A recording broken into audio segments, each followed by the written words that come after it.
नमस्कार दोस्तों, स्वागत आपका आपके अपने YouTube channel Chanakya online study पर। और जैसा कि आप जानते हैं, लगातार हमारी सीरीज चल रही है किरण मैथमेटिक्स 11500। तो क्या है किरण मैथमेटिक्स 11500, उसको समझिए। तो किरण पब्लिकेशन की बुक है 11500, ठीक है। तो पब्लिकेशन है किरण और टाइटल है 11500। तो क्या करती है ये बुक? ये बुक काम ये करेगी कि ये आपके एसएससी के जो प्रीवियस ईयर क्वेश्चंस हैं उसका कलेक्शन आपको इसमें मिलेगा और मैथमेटिक्स का कलेक्शन मिलेगा, ठीक है। तो एसएससी के 2011 से 2023 तक जितने भी पेपर हुए हैं, चाहे वो एमटीएस है, +2 है, एसएससी का सीएचएसएल है, उन सभी के आपको क्वेश्चन का मैथ का कलेक्शन मिलता है, ठीक है। तो करंट पब्लिकेशन 11500, इसमें क्वेश्चन है 11500, इसमें क्वेश्चन होंगे। तो ये बुक हमारी इस समय चल रही है। और अगर आप एसएससी की तैयारी कर रहे हैं तो बेहद जरूरी है कि जिस एग्जाम को आप देने जा रहे हैं तो उसकी पृष्ठभूमि आप देखें कि किस तरह के क्वेश्चंस आए हैं और किस तरह के वेरिएंट उसमें है, क्या बदलाव उसमें देखने को मिल रहे हैं, उन सबका अध्ययन करना बेहद जरूरी हो जाता है, ठीक है।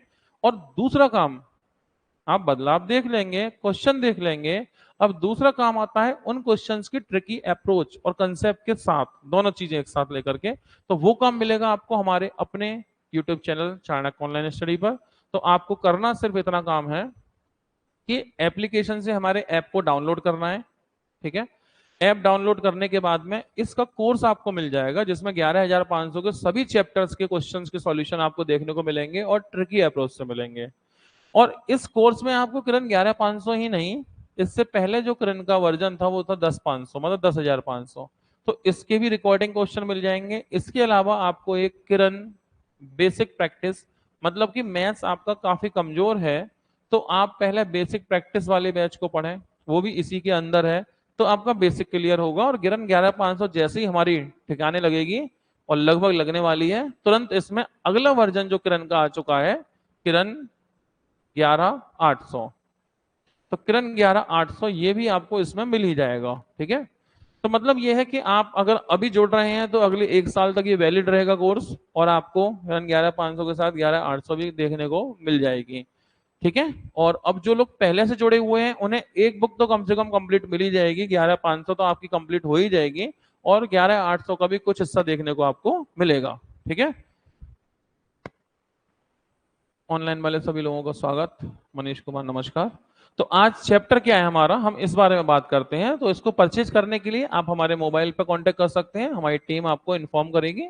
और ऑनलाइन आप इसे हमारे चैट सेक्शन में, कमेंट सेक्शन में हमारा वहां लिंक मिलेगा, वहां से एप्लीकेशन पे जा सकते हैं, या डिस्क्रिप्शन से भी आप एप्लीकेशन पे जा सकते हैं।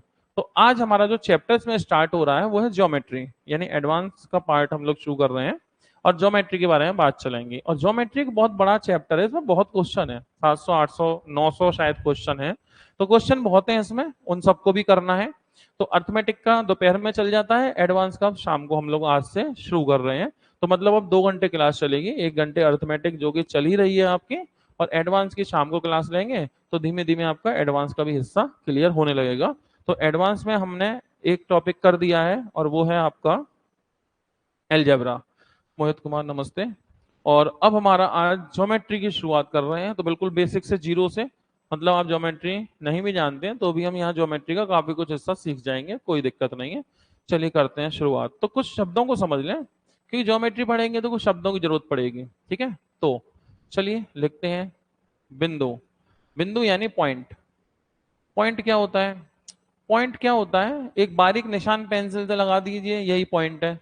अब मैं इतना भी बारीक लगा दूंगा आपको दिखाई ना दे, उसका भी कोई फायदा नहीं है। तो मुझे थोड़ा बड़ा सा लगाना तो पड़ेगा जिससे कि आपको दिखाई दे। लेकिन वास्तविकता में, एक्चुअल में ये इतना छोटा होता है कि इसका कोई एरिया नहीं होता, इसकी कोई डायमेंशन नहीं होती, इसकी कोई बेमाएं नहीं होती। तो पॉइंट, इसका कोई क्षेत्रफल नहीं है, कोई एरिया नहीं है। इसका कोई क्षेत्रफल, कोई एरिया नहीं है। जब कोई एरिया नहीं है मतलब विमाएं भी नहीं है, कोई डायमेंशन भी नहीं है, कोई विमा, कोई इसकी विमा नहीं है। विमा नहीं है मतलब कोई लंबाई नहीं है, कोई चौड़ाई नहीं है, ठीक है। तो इसका कोई एरिया नहीं होता, इसकी कोई डायमेंशन नहीं होती, ठीक है। इसके बाद रेखाखंड। अब ये कुछ शब्द हमें इसलिए पढ़ने पड़ेंगे, ज्योमेट्री की शुरुआत हो रही है तो आपको कुछ शब्द पढ़ने पड़ेंगे। Line segment, line segment. तो लाइन सेगमेंट क्या है? दो पॉइंट लीजिए, मान लो ए है और ये पॉइंट बी है, इनके बीच की दूरी ये होती है ना, इसे कहते हैं लाइन सेगमेंट। इसे रिप्रेजेंट करेंगे ए बी के ऊपर लाइन खींच के, ए बी। तो ये एक लाइन सेगमेंट है। तो इसके ना, इसके दो अंतिम बिंदु होते हैं, दो अंतिम बिंदु। दो अंतिम बिंदु मतलब टू एंड पॉइंट। इसके दो एंड पॉइंट होते हैं भाई, यहां से शुरू है यहां खत्म है, तो दो एंड पॉइंट हो गए। इसकी लंबाई निश्चित होती है, इसकी लंबाई निश्चित होती है, मतलब इसकी लंबाई नापी जा सकती है। इसकी लंबाई नापी जा सकती है, कितनी है, सर्टेन लेंथ होती है इसकी, तो नाप सकते हैं हम इसकी कितनी लंबाई है। ठीक है, तो बस लाइन सेगमेंट के बारे में दो ही बातें महत्वपूर्ण है, इसके अंतिम बिंदु कितने होते हैं, दो, और इसकी लंबाई होती है निश्चित। ठीक है, अगला पॉइंट, किरण यानी रे।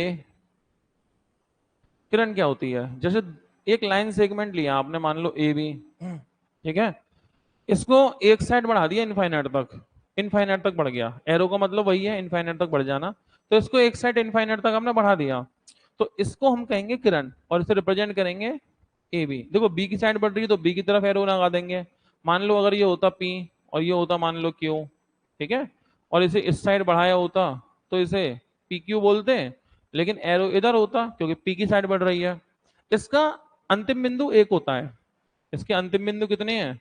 इसके अंतिम बिंदु एंड पॉइंट जो है ना, इसके अंतिम बिंदु एक है, क्योंकि हमें मालूम है कहां से शुरू हो रही है, यहां से कहां तक जा रही है वो नहीं पता, जहां रास्ता मिलेगा जाती रहेगी। कोई लंबाई निश्चित नहीं है इसकी, इसकी लंबाई निश्चित नहीं है, इसकी कोई लंबाई निश्चित नहीं होती, क्योंकि हमें नहीं पता कहां तक जाएगी, कहां से आ रही है पता है, कहां तक जा रही है नहीं पता। जैसे आपने सुना होगा ना सनरेज, सूर्य की किरणें, तो सूर्य की किरणें होती हैं, सूर्य का रेखाखंड नहीं होता, सूर्य की सरल रेखा नहीं होती, सूर्य की किरणें, क्योंकि कहां से बन रही हैं, सूर्य से, सन से स्टार्ट है सनरेज, और कहां तक जा रही है, जहां तक रास्ता मिलेगा चलती रहेंगी, तो सनरेज, तो ये वो वाली रेज हो गई। अब आती है सरल रेखा, स्ट्रेट लाइन, सरल रेखा। इसमें क्या करते हैं, दो पॉइंट लीजिए, मान लो ए और बी, इसको आपस में मिलाइए, इस साइड भी बढ़ा दो इस साइड भी बढ़ा दो, तो अब इसे बोलेंगे हम सरल रेखा है, दोनों साइड चलती है, ऐसे रिप्रेजेंट करेंगे।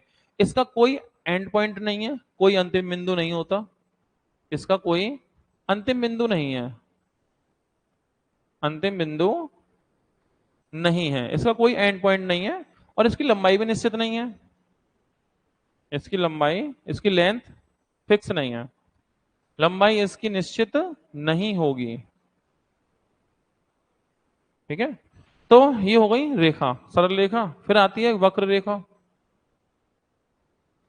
यानी कर्व लाइन। अब कर्व लाइन कौन होगी? कर्व लाइन ऐसी लाइन जिसके बिंदु एक ही दिशा में गति ना करें, उनकी दिशा बार बार क्या होती है, बदलती है, इसे कर्व लाइन कहेंगे। ठीक है, तो कर्व लाइन हो गई। इसके बाद प्रतिच्छेदित रेखा, प्रतिच्छेदित रेखा, ठीक है, इंटरसेक्ट लाइन, इंटरसेक्ट लाइन। अब इंटरसेक्ट लाइन कौन होती है? दो लाइन जो एक दूसरे को किसी एक पॉइंट पर काटे, इन्हें कहते हैं इंटरसेक्शन लाइन या प्रतिच्छेद रेखाएं। ठीक है, तो ये एक बिंदु पर काटेंगे तो इन्हें क्या कहेंगे? Intersect line. तो दो रेखाएं जब किसी एक बिंदु पर काटती हैं तो उनको हम प्रतिच्छेदित रेखाएं बोलते हैं, इंटरसेक्शन लाइन बोल देते हैं। ठीक है, संगामी रेखा,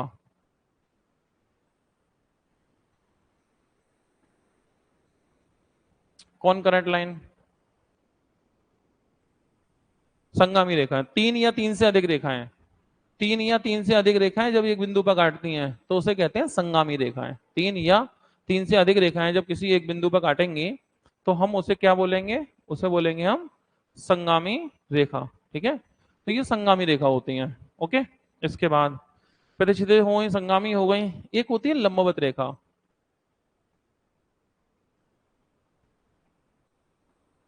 परपेंडिकुलर लाइन।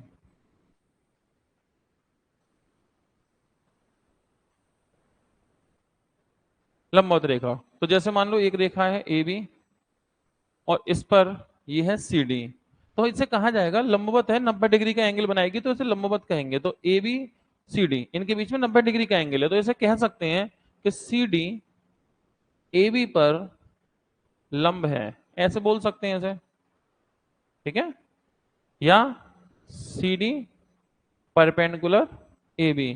तो सिंबल में उल्टा टी बनाने से पता चलता है कि सी डी ए बी पर क्या है, लंब परपेंडिकुलर। या तो लिख दो C D is perpendicular to A B, या ऐसा उल्टा टी बना दो, ठीक है। लंबवत रेखा, समांतर रेखा, समांतर रेखा, समांतर रेखा यानी parallel line.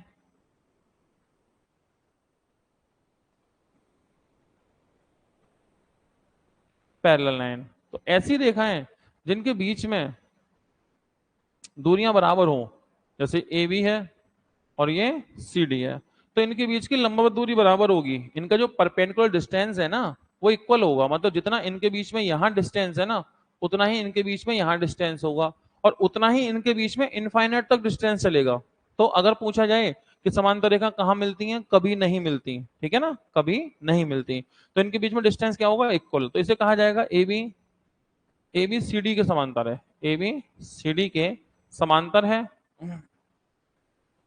A B parallel to C D. या तो ऐसे, या फिर इसे ऐसा बोला जाएगा कि ए बी समांतर है सी डी के, तो दो लाइन सीधी खींचने से ये पैरेलल वाली बात बन जाती है, ठीक है। इसके बाद आप ले लो ट्रांसवर्सल लाइन यानी तिर्यक रेखा, तिर्यक रेखा,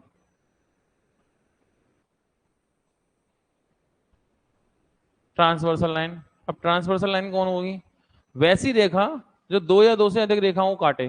जैसे दो रेखाएं हैं, इन्हें काटने वाली ये रेखा ये है, अगर दो रेखाएं हैं इनको ये रेखा काट रही है, दो या दो से अधिक रेखाओं को कोई काटेगी ना तो इसे ट्रांसवर्सल लाइन बोलेंगे। तो मान लो अगर ये ए बी है, ये सी डी है, इसका नाम मान लो पी क्यू है, पी क्यू। तो पी क्यू जो है ना ये ट्रांसवर्सल लाइन है, तो इस पी क्यू को हम ट्रांसवर्सल लाइन बोलेंगे, ठीक है।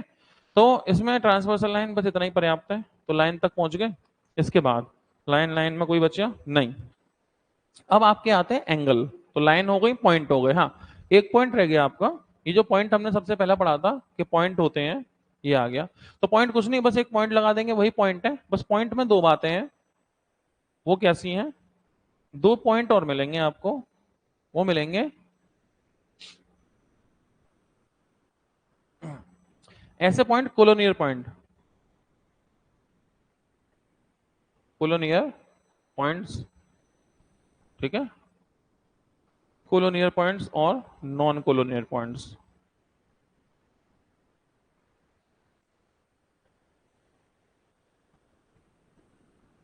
कोलोनियर, नॉन कोलोनियर, संरेख असंरेख। मैं हिंदी का नाम सोच रहा था क्या था, अभी याद आ गया, संरेख बिंदु और असंरेख बिंदु। दो शब्द ये भी देखने को मिलेंगे, असंरेख बिंदु।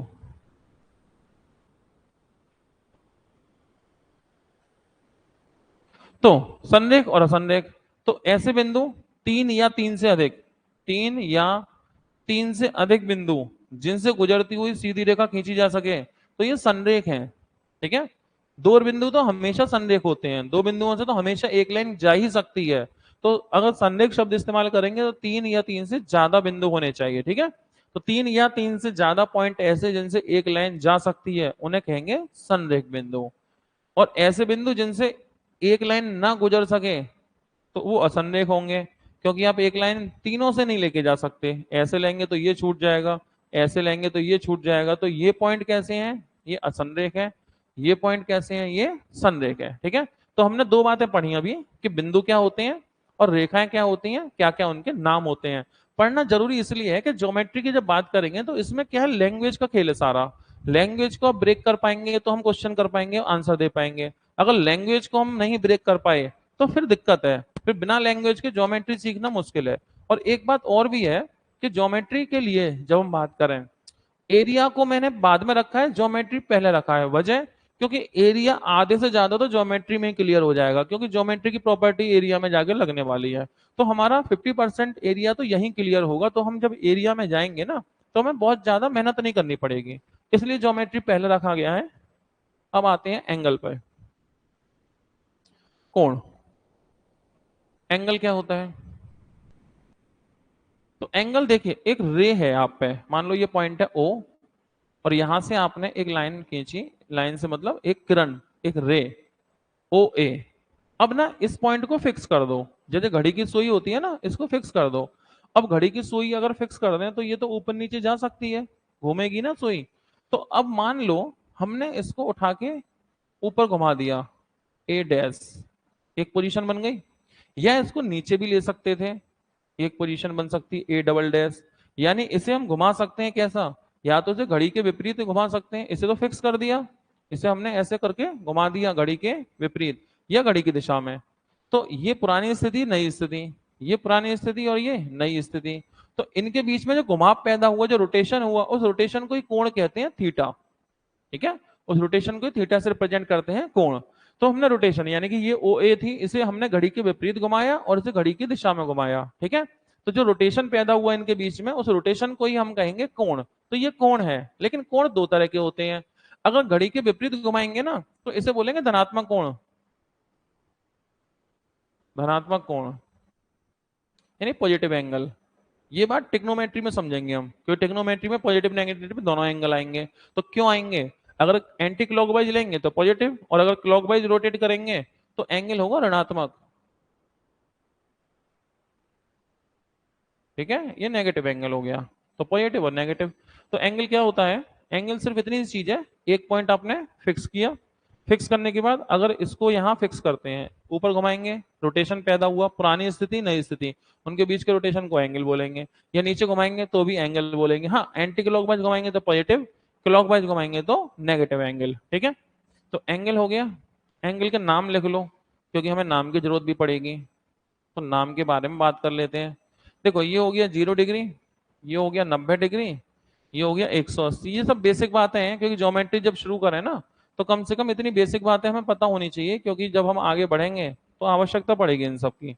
ठीक है, तो 0 से बड़ा हो, 90 से छोटा हो, उसे कहेंगे न्यून कोण, एक्यूट एंगल। 90 पे ठीक पहुंच जाएंगे, समकोण।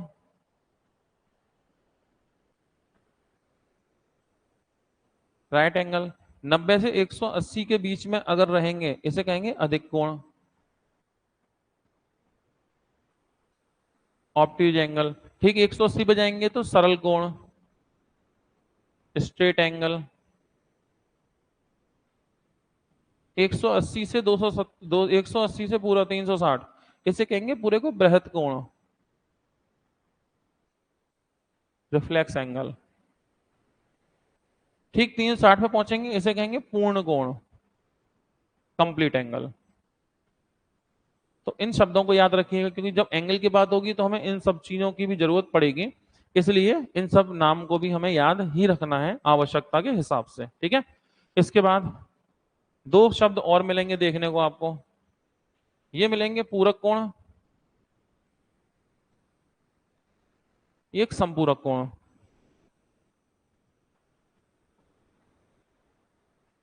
तो पूरक कोण, संपूरक कोण, कॉम्प्लीमेंट्री एंगल, सप्लीमेंट्री एंगल। तो कॉम्प्लीमेंट्री, सप्लीमेंट्री, तो ये कोई एक एंगल नहीं होता, ये दो एंगल का एक पेयर है, एक जोड़ा है। तो पूरक कोण वो होते हैं, वैसे कोण पूरक होंगे जिनका योग 90 डिग्री होगा, और वैसे कोण संपूरक होंगे जिनका योग 180। मतलब दो एंगल जोड़ के अगर 180 हो जाए तो वो संपूरक है, दो एंगल जोड़ के 90 हो जाए तो वो पूरक है। ठीक है ना, वैसे भी याद रखें, पूरक छोटा शब्द है, संपूरक बड़ा शब्द है ना। तो पूरक 90 और संपूरक 180। कॉम्प्लीमेंट्री में सी आ रहा है, सी पहले आता है, सप्लीमेंट्री में एस, एस बाद में आता है। तो छोटा पहले वाला छोटा यानी कि 90, और उसको बड़ा। अच्छा, इनके एक एक नाम और होते हैं, कुछ कुछ जगह आपको ये संपूरक को कोटि पूरक भी शब्द मिल जाएगा, कोटि पूरक।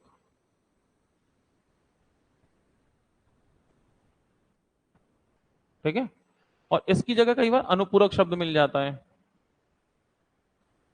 तो वो एक्चुअली क्या है कि हिंदी में पढ़ेंगे तो थोड़ा नाम का फर्क रहेगा, जब क्वेश्चन हिंदी इंग्लिश दोनों में आएगा तो कोई दिक्कत नहीं, हम कोई भी टर्म उठा के देख लेंगे, तो वो नाम हो सकता है, देख लीजिएगा। इसके बाद शीर्ष भमुख कोण,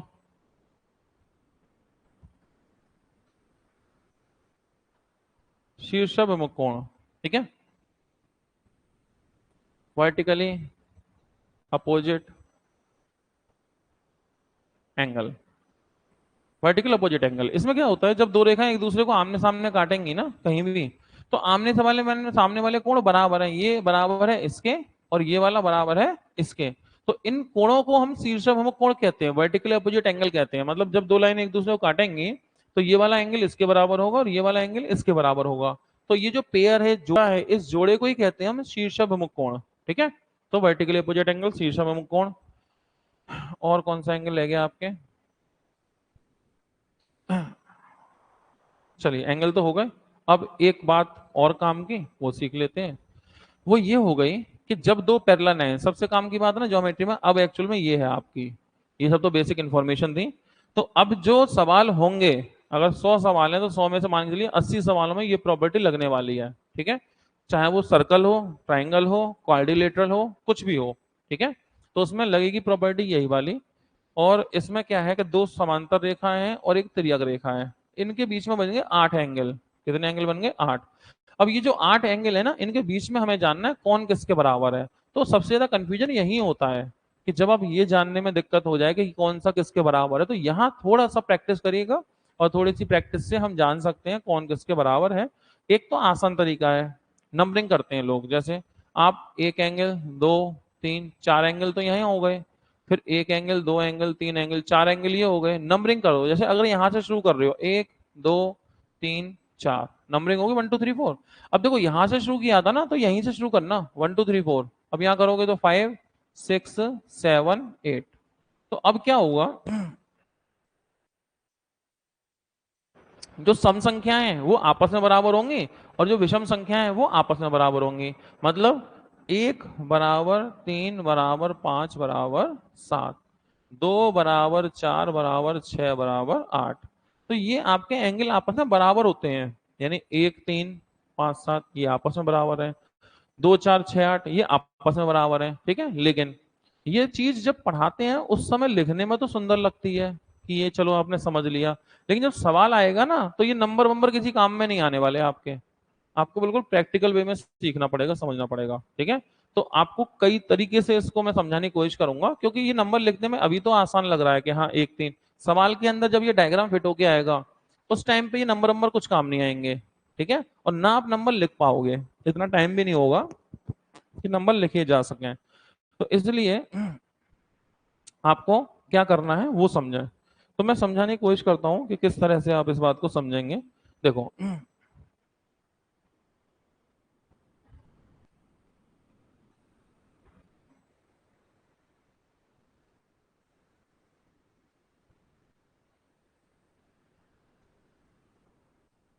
सबसे पहले अब यहां से देखो, यहां से आपकी निगाह दो जगह रुकेगी। जैसे अगर यहां से मैं देखूं, मेरी निगाह एक तो इस जगह रुकने वाली है और मेरी निगाह एक इस जगह रुकने वाली है, तो ये दोनों कोण आपस में बराबर है। दोनों कोण आपस में बराबर है। ठीक है, यहां से मैं देखता हूं तो मेरी निगाह एक तो इस जगह रुकने वाली है और मेरी निगाह इस जगह रुकने वाली है। ये दोनों कोण आपस में बराबर है। दोनों कैसे आपस में बराबर? अगर मैं यहां से देखता हूं तो मेरी निगाह इस जगह रुकेगी और यहां से देखूंगा तो मेरी निगाह इस जगह रुकेगी, ये दोनों आपस में बराबर है। मैं यहां से देखता हूं तो निगाह मेरी यहां रुकने वाली है और यहां से जब मैं देखूंगा सेम डायरेक्शन में तो निगाह यहां रुकेगी, यानी ये दोनों आपस में बराबर है। ठीक है, और ये जो मैंने बनाए हैं इन्हें संगत कोण कहते हैं, कॉरस्पेंडिंग एंगल्स। ठीक है, मतलब इन दोनों का ये जो जोड़ा है ना, पेयर, ये कौन से कोण का उदाहरण है? ये संगत कोणों का उदाहरण है। ठीक है, तो आप जब इस तरह देखेंगे ना कि भाई यहाँ निगाह रुकेगी तो यहाँ भी रुकेगी, दोनों बराबर। यहाँ से देखेंगे तो निगाह हमारी यहाँ भी रुकेगी, यहाँ भी रुकेगी, दोनों बराबर। तो ये जो है ये संगत कोण कहते हैं इन्हें। ठीक है, कॉरस्पेंडिंग एंगल। इसके अलावा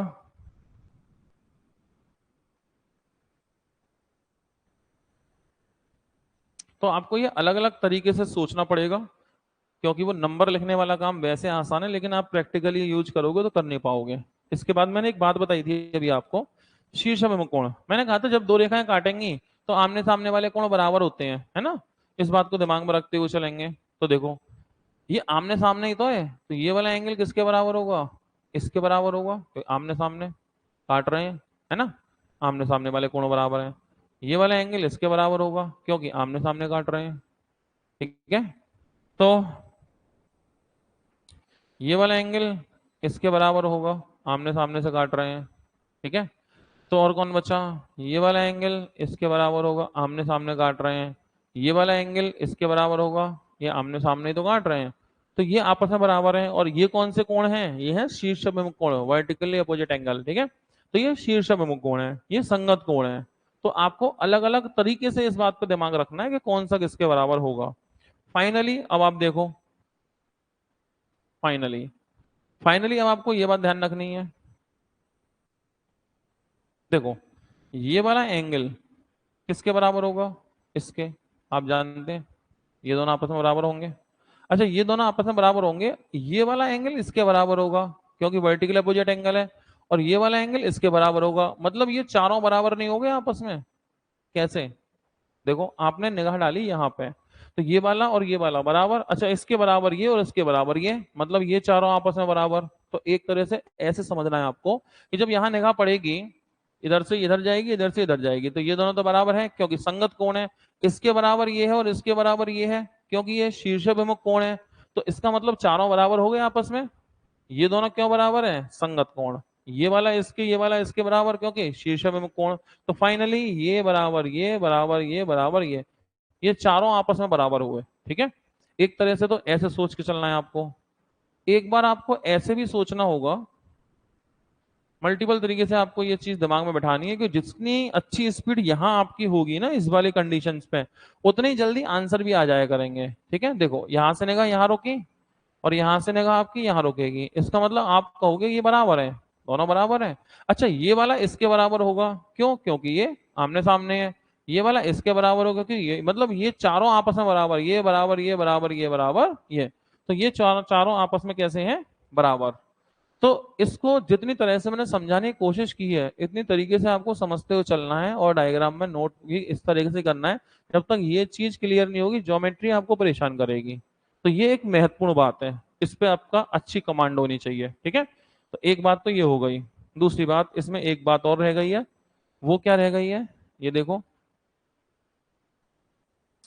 दो ट्रांसवर्सल लाइन, दो पैरेलल लाइन, एक ट्रांसवर्सल लाइन। अब ये याद रखिएगा कि ये वाला एंगल बराबर होता है इसके, ये अभी आपने बोला था ना, ये दोनों बराबर है आपस में। कैसे बराबर है आपस में, क्यों बराबर है बताओ। ये इसलिए बराबर है कि ये वाला एंगल तो इस वाले एंगल के बराबर होगा, ये वाला इसके बराबर, और ये वाला इसके बराबर होगा ही होगा। तो हम कह सकते हैं कि ये वाला इसके बराबर है, ठीक है। तो ये वाला इसके बराबर है। अब ये जो बचा, ये बचा हुआ इसके बराबर है, ठीक है। तो इस बात को कैसे लिखेंगे, इस बात को दो तरह से लिखेंगे, ये बराबर इसके, एक तो ऐसे लिख लो इस बात को, ठीक है, और इस बात को एक बार ऐसे लिख लो,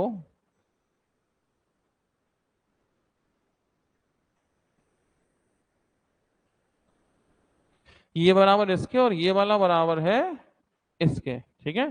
तो एक बार ऐसे याद रखेंगे, तो इस तरह से दो बातें आप इस तरह याद रखें, ये सब याद रखने की बातें हैं। और लास्ट अब ये बात है जिसकी जरूरत हमें पड़ेगी, वो ये और ये, इन दोनों एंगल को जोड़ने से 180 आएगा, और ये वाला और ये वाला, इन दोनों को जोड़ने से 180 आएगा। एक हमें इस बात की जरूरत पड़ेगी। तो ये कुछ बेसिक सी बातें हैं, इतनी बात तो हमें ज्योमेट्री की शुरुआत करने के टाइम पे पता होनी चाहिए, ठीक है। तो ये तो बेसिक कुछ इंफॉर्मेशन हो गई। अब बात करते हैं कुछ चैप्टर या क्वेश्चंस की। तो चलिए कुछ क्वेश्चन करने की कोशिश करते हैं। पहला क्वेश्चन, चैप्टर बहुत बड़ा है, ये सवाल बहुत हैं इसमें, बस यही थोड़ा सा अजीब सा है। 800 900 पता नहीं कितने सवाल हैं, तो देखेंगे। ये देखो,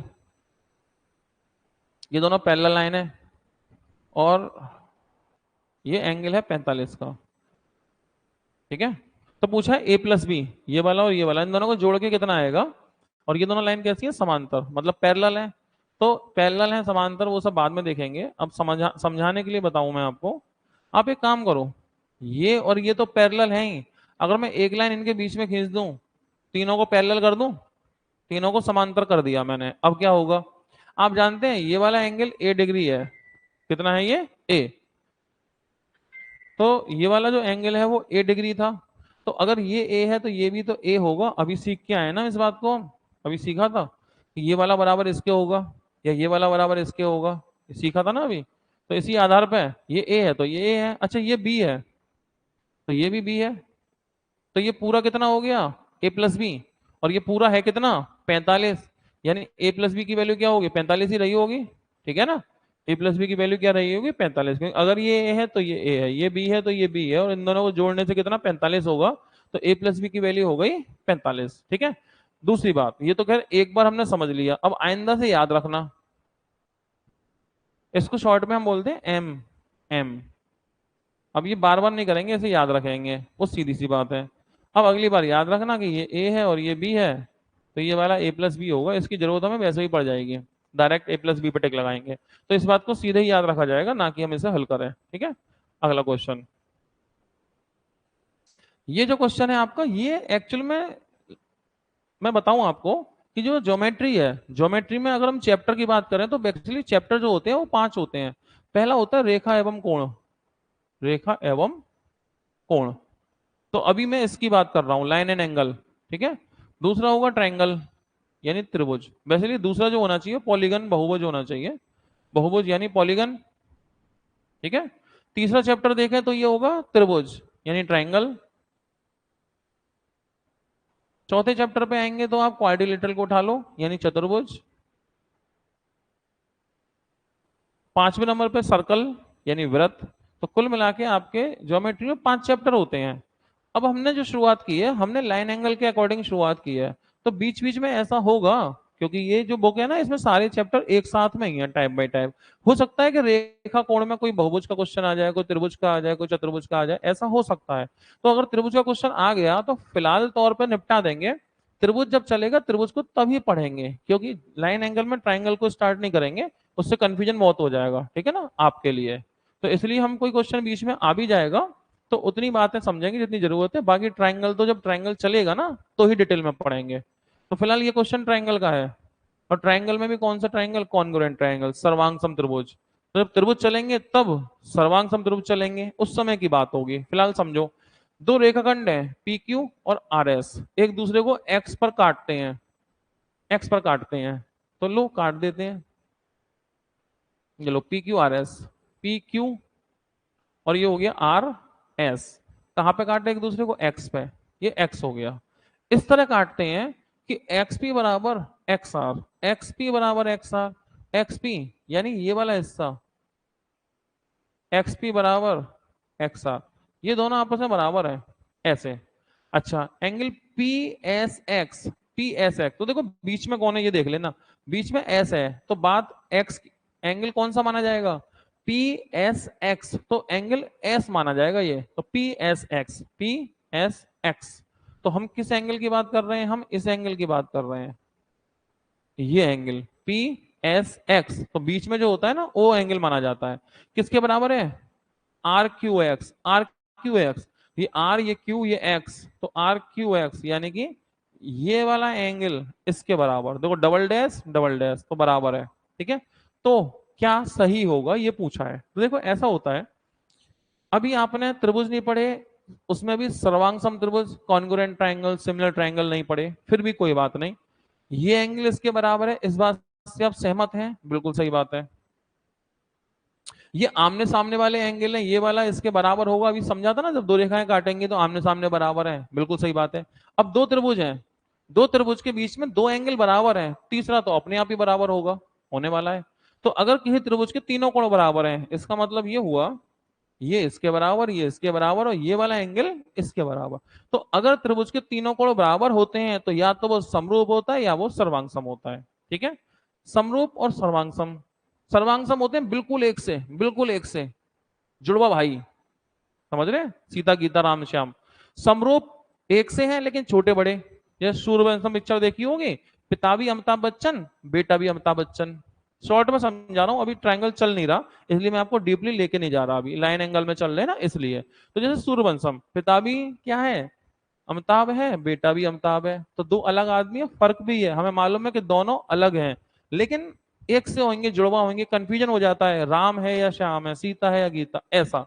तो तीनों कोण बराबर हैं तो या तो त्रिभुज सर्वांगसम होगा या समरूप होगा, ये सर्वांगसम है क्योंकि इसकी साइड बराबर है, अगर साइड छोटी बड़ी होती तो समरूप होते, साइड बराबर है तो सर्वांग सम में जब ये साइड बराबर है तो बाकी से भी बराबर होंगी। इसका मतलब एस एक्स बराबर होगा एक्स क्यू के।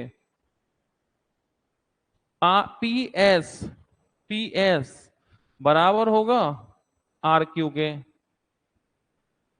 ठीक है, और ये वाला एंगल बराबर इस वाले एंगल के, तो इनसे कोई हेल्प मिल जाए। देखो पी एस बराबर आर क्यू, ओके, क्यों? क्योंकि ये सर्वांग समत्रिभुज है।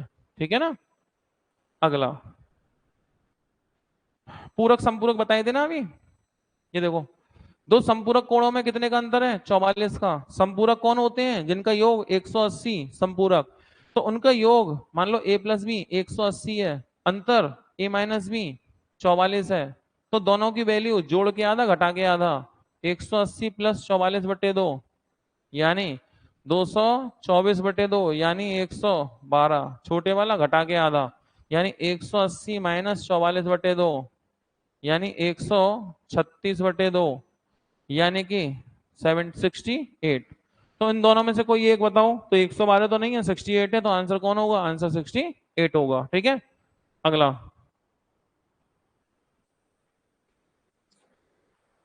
उस एंगल उस कोण की माप क्या है जिसका संपूरक सप्लीमेंट्री इसके पूरक कॉम्प्लीमेंट्री का 3 गुना है। तो मान लो एक एंगल एक्स है, एक एंगल कौन है? एक्स। तो इसका जो संपूरक है, संपूरक कितना होगा? 180 माइनस एक्स, दोनों को जोड़ के तो 180 आना चाहिए, संपूरक है। इसका पूरक कितना होगा? 90 माइनस एक्स, क्योंकि दो एंगल जोड़ के 90 होगा तभी तो पूरक होगा, तो ये 90 माइनस एक्स। तो इसका संपूरक पूरक का 3 गुना है।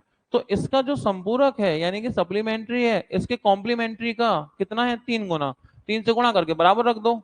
180 माइनस एक्स बराबर 270 माइनस 3x। 3 को इधर लाओ, 3x में से x गया, 3x को लाओगे प्लस के होंगे, 3 में से x गया तो 4x। 270 में से 180 घटाओ, कितना होगा? 90। 270 में 80 जाएंगे तो 90, इसको लाओगे इधर तो 2x बचेगा यहाँ पे। ठीक है, 2x, तो 3 में से 1 कम हो जाएगा ना, तो x बराबर कितना होगा? 45। तो एंगल जिसकी बात चल रही कौन होगा? वो 45 होगा। समझ पा रहे हैं यहाँ तक बात को? चलिए अगला क्वेश्चन। यदि ये और ये संपूरक हैं तो y का मान, तो अगर ये संपूरक हैं तो दोनों को जोड़ने से 180 आएगा ना। संपूरक सप्लीमेंट्री दोनों का ऐड कितना होता है? 180 बताया था अभी आपको। तो इन दोनों को जोड़ो, 5y plus 62 plus 22 plus y, इनको जोड़ के 180 आएगा ना, क्योंकि क्या है? संपूरक हैं। तो 5y और एक ये हो गए 6y प्लस 62 और 22 ये हो गए 84 बराबर है 180, यानी 6y इक्वल 180 माइनस करो इसमें से तो 196। 96 तो y बराबर 6 से काटो, 6 कम 6 6 6 36 16, तो y की वैल्यू कितनी हो गई? 16 डिग्री। ठीक है, तो आज ज्योमेट्री का सेक्शन हमारा स्टार्ट हो गया। तो बात ये थी कि मैं ज्योमेट्री शुरू करने का बहुत दिन से मन भी था, कभी शुरू किया जाए, एडवांस की आपकी डिमांड भी थी। तो ज्योमेट्री आज से हमने शुरू कर दिया, कल से आपका सिलेबस शुरू हो जाएगा। आज मैंने बेसिक इन्फॉर्मेशन कई सारी आपको बताई और चैप्टर बड़ा है, 700-800 मैंने बताया क्वेश्चन है, तो चलेगी लंबी कहानी। ठीक है, शाम का वक्त रखेंगे, फिक्स नहीं टाइम है, लेकिन हाँ इतने बजे करीब करीब हमारी क्लास चला करेगी। और जो लोग यूट्यूब पे क्लास को देख रहे हैं वो इस पूरे सिलेबस को पूरे हमारे सेशन से जुड़ना चाहते हैं तो एप्लीकेशन पे आना होगा, एप्लीकेशन से आके आपको कोर्स को परचेज करना है। बाकी यूट्यूब पे जो क्लासेज रहेंगी वो अवेलेबल, जितनी रहेंगी वो यूट्यूब पे अवेलेबल रहेंगी। और आज इतना ही रखते हैं, समय आज थोड़ा कम है इसलिए आज स्टार्ट करना था तो मैंने स्टार्ट कर दिया। बाकी किसी भी इंफॉर्मेशन के लिए आप हमारे एप्लीकेशन पे जा करके कॉन्टैक्ट नंबर पर जुड़िए या एप्लीकेशन को डाउनलोड करिए अपने मोबाइल में प्ले स्टोर से और वहां से आप हमारे कोर्स में जुड़ सकते हैं। तो आज इतना ही, बाकी अब कल से हम लोग सिलेबस को स्टार्ट करेंगे प्रॉपरली। मिलते हैं अगली क्लास में, जब तक के लिए धन्यवाद।